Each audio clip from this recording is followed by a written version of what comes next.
It's what I love about Sunday.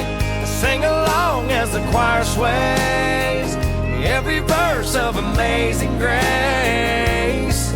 And then we shake the preacher's hand, go home into your blue jeans, have some chicken and some baked beans, pick a backyard football team, not do much of anything. That's what I love about Sunday.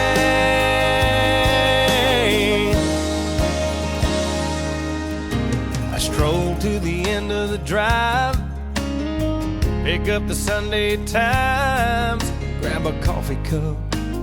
It looks like Sally and Ron finally tied the knot.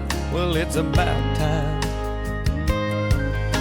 There's 35 cents off a ground round, baby, cut that coupon out. It's what I love about Sunday, catnapping on the porch swing.